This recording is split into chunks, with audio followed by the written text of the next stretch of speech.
Last time on Kingdom Hearts, the world time kept. 4 out of the 6 of our heroes enter the Station of Awakening. An ominous prophecy was then... God damn it!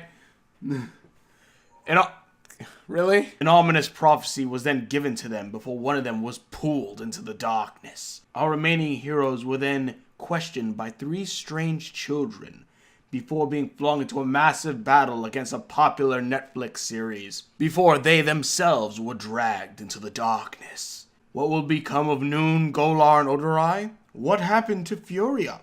And will Seth and Xander ever enter the story? How about you give me the length of this video to tell ya? We open up this time on Furia as he stands in a similar yet different world of darkness. The stained glass floor depicting a somewhat different picture than before, though within the darkness a familiar face looked back at Furia. A more regal-looking Furia, minus the mechanical left hand that resembles the Infinity Gauntlet.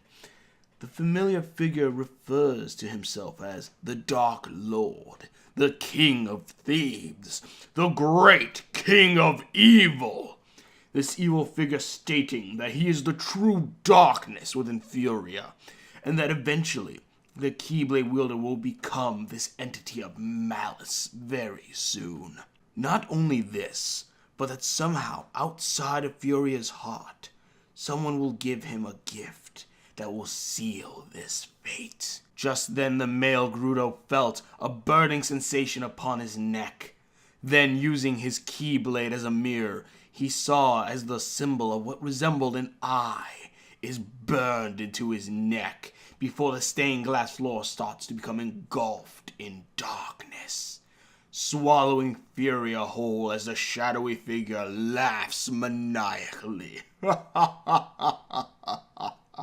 We'll then actually cut over to Seth and Xander, who, because of their late arrival to the session, actually had to get a shorter, abridged version of Noon, Odorai, and Golar's Dives of the Heart. The 2 of them staying on one platform, choosing their weapons, and the 3 children appearing before them all at once, each asking their questions in the same order as before. Though, I will say that Seth was going to actually try and talk to the brown-haired boy.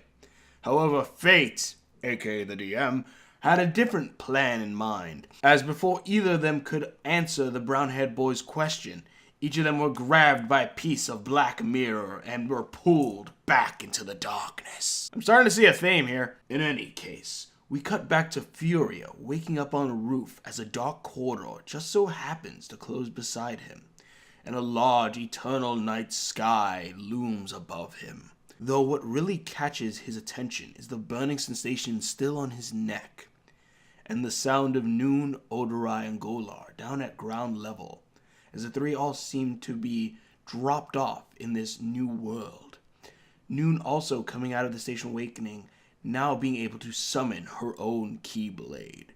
The Kingdom Key T, the Kingdom Seeker. I do apologize, this is probably the most fanficky thing in this campaign, but let's just forget the name and let's move along. This would usually be the time the theme song of this world would appear in Kingdom Hearts games, as the title card Midnight Town would appear in front of everything. After Noon had to walk vertically up a building to help Furia down, the group heard a call of distress before seeing a young Sasuke Uchiha-looking child running away from a group of Shadow Heartless. Our group of heroes easily dispatched these enemies, and also proving Golar can sometimes have the worst roles possible, as he nearly kills the young boy. Though as the Heartless were dispatched, that's when 2 more children entered onto the scene to defend the young prince, who was on the verge of tears.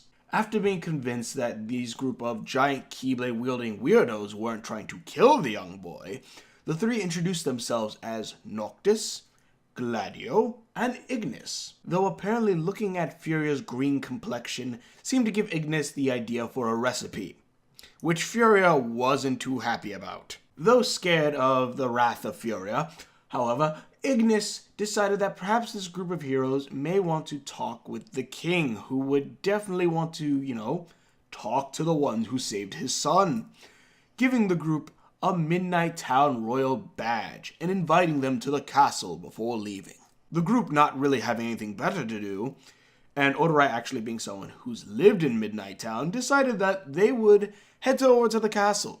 Head over to the castle. Head over to the castle, head holder. Decided that they would head over to the castle. Though before they could leave the entry district of Midnight Town, a strange man of little consequence, and with a very nice hat, appears behind the group, telling them, or more warning them, that they might want to steer clear of the castle if they know what's good for them. The group, not taking the man of little consequence's warnings, head off in the direction of the boys to the Fountain District, unaware of the black-hooded figures watching the group. In said Fountain District is actually where Seth finds himself sitting upon a fountain in the middle of this part of the town.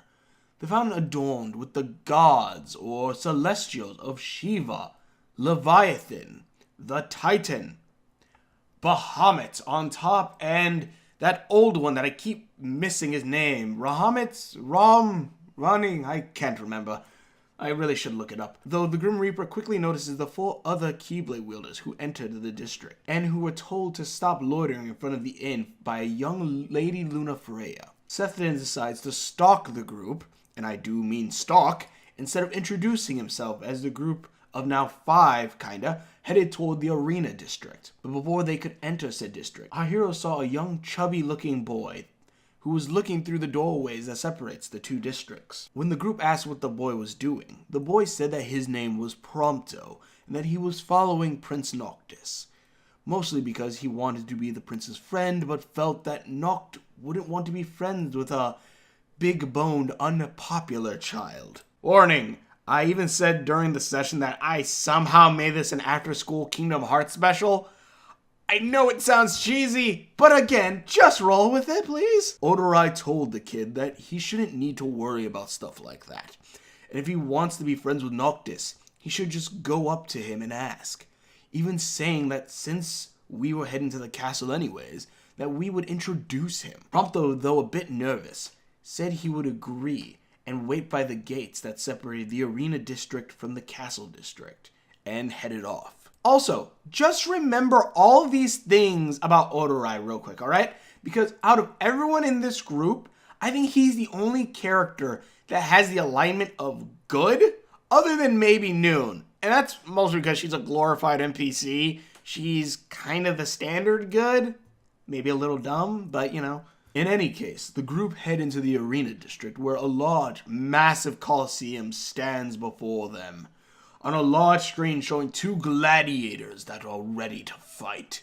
One being a large, armored Heartless, while the other being a young, pink-haired woman with a butterfly gun blade that goes by the name of Lightning. Wait, that makes it sound like her gun is named Lightning. The girl's name is Lightning. It's Lightning Fair. Immediately, Odorai, Furia, and Golar bet most of their money on Lightning before entering to watch a fight before heading to the castle. Each getting a small ticket that they turn in later to get their winnings. When they enter the arena, however, they notice that there is a magical barrier that separated.